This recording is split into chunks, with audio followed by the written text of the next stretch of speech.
बहुत समय पहले पनवार गांव में मयंक नाम का एक युवक किसानी करते हुए अपनी माँ के साथ जीवन यापन करता था। उस साल तूफान के कारण किसानी में लगाए गए उसके सारे पैसे डूब गए। क्या कर सकते हैं बेटा, प्रकृति के प्रकोप से कोई नहीं बच सकता। अगर पहले पता होता कि तूफान आएगा तो इतने पैसे लगाते ही नहीं। यह पहली बार तो नहीं हुआ है ना माँ। हर 2 बरस के बाद प्रकृति की क्षति का हम शिकार होते ही है। या तो तूफान आ जाता है या फिर ऐसा होता है कि उस बरस वर्षा ही नहीं होती। ऐसा ही रहा तो खेती कैसे करेंगे माँ। इसीलिए मैंने एक निर्णय ले लिया है। अब इस खेती को छोड़कर मैं खुद का कोई व्यापार करूंगा। व्यापार करने के लिए भी तो पैसे लगते हैं ना। फसल से लाभ होगा, मैंने ऐसा सोचा था। लेकिन तूफान की वजह से कुछ नहीं हुआ। अब हम क्या करें माँ। हमारी जमीन बेचकर जो पैसे मिलेंगे उसी से व्यापार करूंगा। यही मेरा अंतिम निर्णय है। ठीक है बेटा, जो तुम्हें अच्छा लगे वही करो, पर हाँ ध्यान से करना। इसके बाद मयंक अपनी जमीन बेचकर व्यापार शुरू करता है। बेटा, इस पर्ची में सारा लिखा सामान बांध देना, मैं अभी वापस आता हूँ। और हाँ, हिसाब का पैसा भी मुझे बता देना, आते हुए दे के चला जाऊंगा। बाबा, इस सामान के कुल मिलाकर 100 रुपए होंगे। क्या इतना कम दाम? कहीं तुम मिलावटी सामान तो नहीं बेच रहे हो? इतना कम दाम कैसे हुआ? नहीं, ऐसी कोई बात नहीं है, सामान गुणवत्ता वाला ही है। संदेह मत कीजिए बाबा आप। मैं बाकी व्यापारियों की तरह अधिक लाभ का बिल्कुल नहीं सोचता हूँ। बस काम चल जाए इतने लाभ की अपेक्षा करता हूँ। अच्छी बात है बेटा, तुम जैसे भले लोगों का व्यापार तो बढ़ना ही चाहिए। ठीक है, ये लो पैसे और सामान पैक करके रख देना। इस तरह कम दाम में गुणवत्ता वाला सामान बेचने से उसका व्यापार अच्छा चलने लगा। मयंक बहुत धन इकट्ठा कर लेता है। उसकी सफलता से उसके आसपास के लोग ईर्ष्या करने लगते हैं। देख देख, ये यहाँ का बड़ा व्यापारी है, बहुत धन है इसके पास। आज हम इसी के घर में डाका डालने वाले हैं, समझे? देख, दुकान में भी बहुत सारा धन होगा, हम दुकान भी लूट लेते हैं। ठीक है, तो तुम अपने 2 साथियों के साथ जाकर इसका घर लूटो, तब तक मैं दुकान लूटता हूँ। अनाज भी बहुत दिख रहा है, वो भी हाथ लगते ही चुरा लेंगे।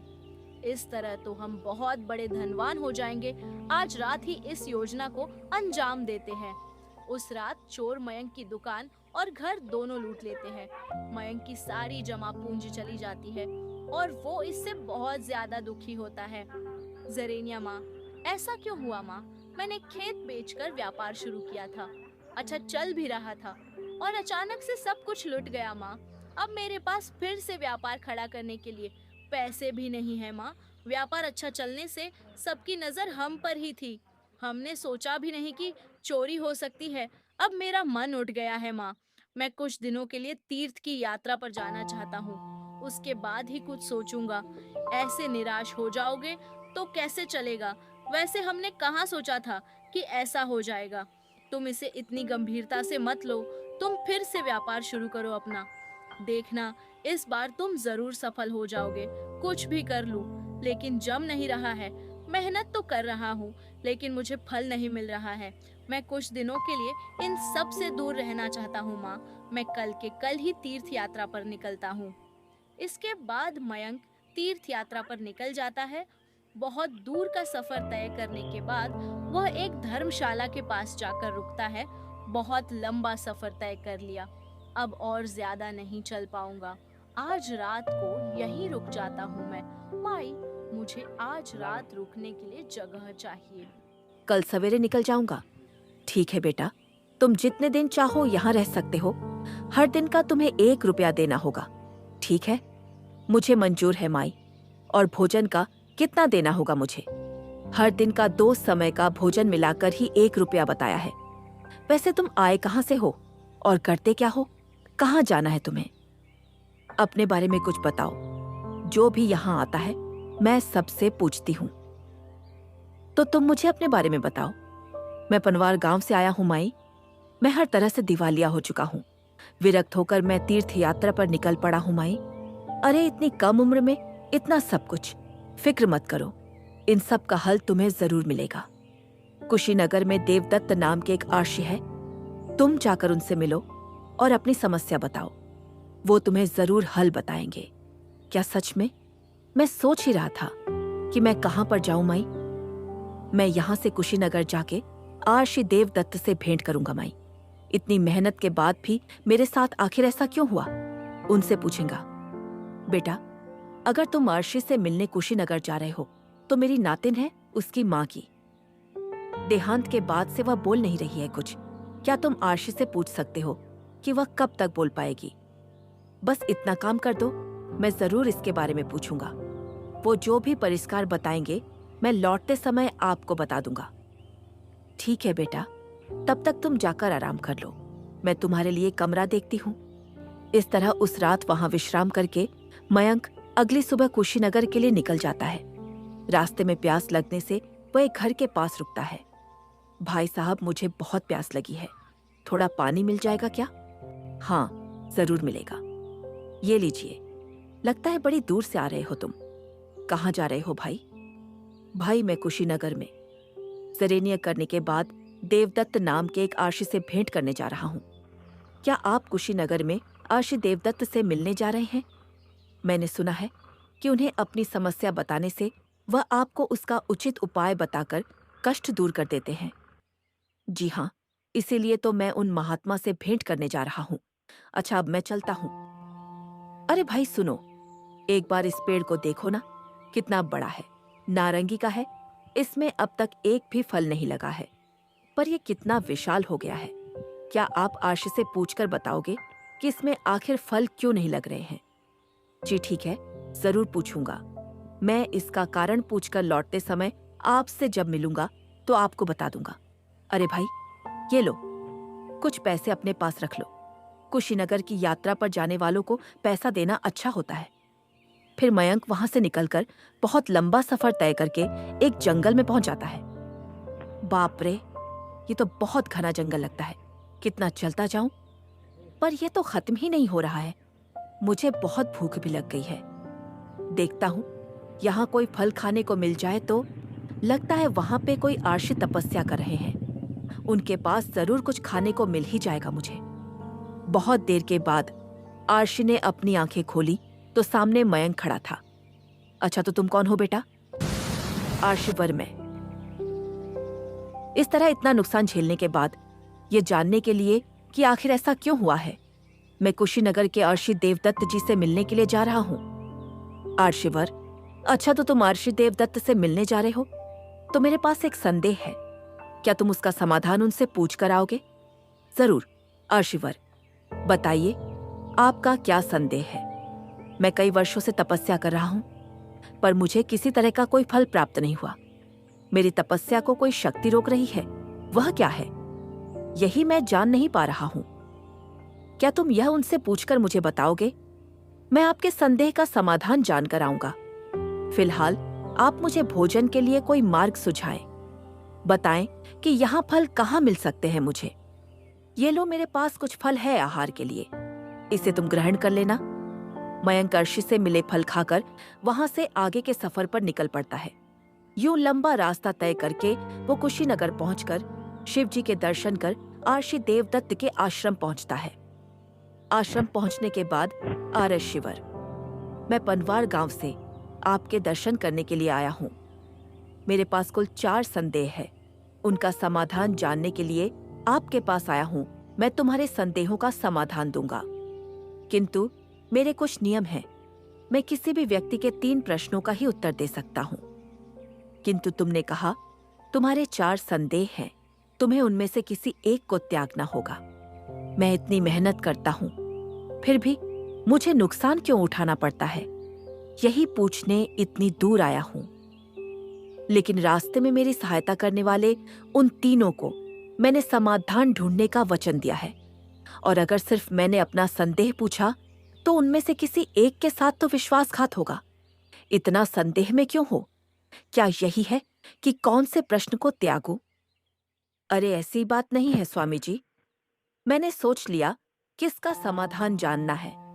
अभी मैं जिस रास्ते से आया वहां एक ऋषि जी तपस्या कर रहे थे। वह वहां पर कई वर्षों से तपस्या कर रहे हैं, पर उन्हें कोई सिद्धि प्राप्त नहीं हुई। उन्होंने कहा है कि मैं आपसे इसका कारण जानकर आऊं। क्या आप बताएंगे मुझे? आरशी जी के शीश पर एक मणि है। उनके समस्त तप शक्ति उस मणि में समा रही है। अगर वे इस मणि को निकाल लेंगे तो उनकी समस्याएं सुलझ जाएगी। आपका बहुत धन्यवाद आरशीवर जी।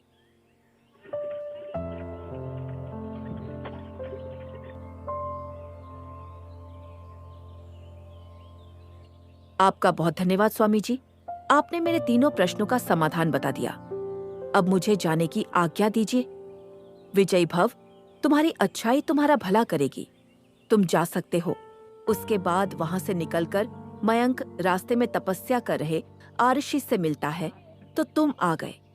क्या आरशीवर ने मेरे संदेह का समाधान बताया? हाँ, बताया है। आपके शीश में एक मणि है। आपकी तप शक्ति वह मणि आकर्षित कर रही है। आप उसे निकाल देंगे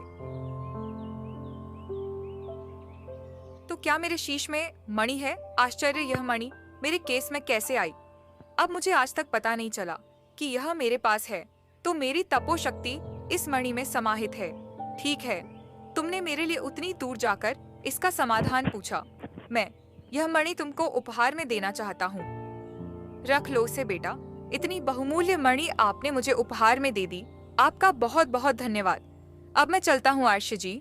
ठीक है बेटा, तुम्हारा सदा कल्याण ही होगा। तुम्हारी अच्छाई तुम्हारी रक्षा करेगी।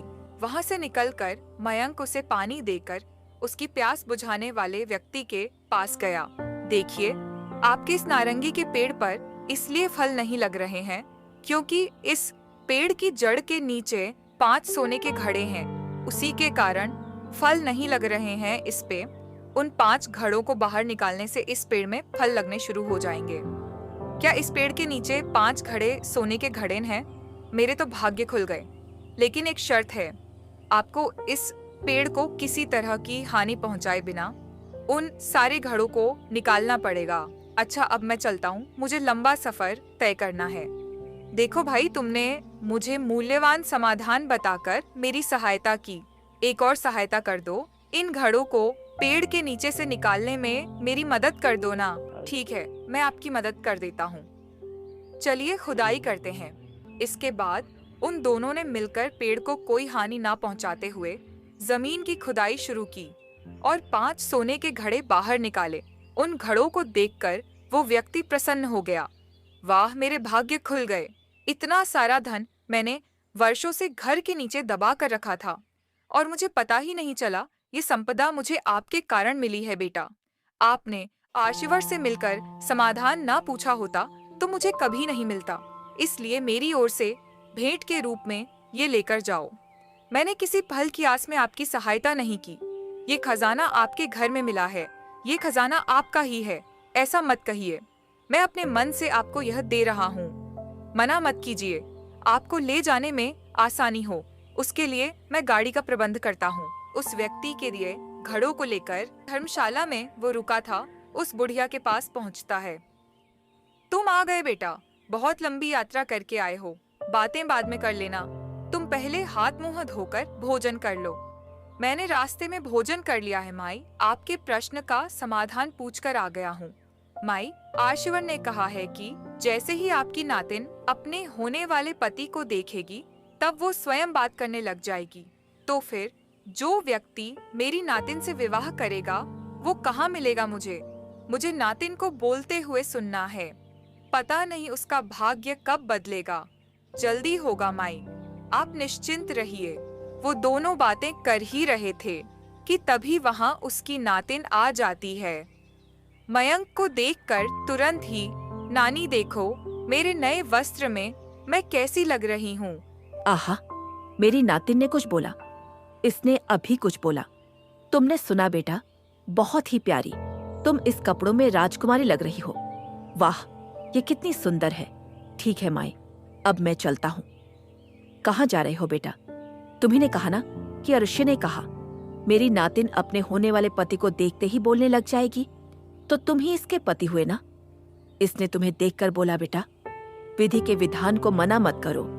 देखो, तुम इससे विवाह कर लो। अगर तुम इससे विवाह कर लेते हो तो मैं गंगा नहा लूं।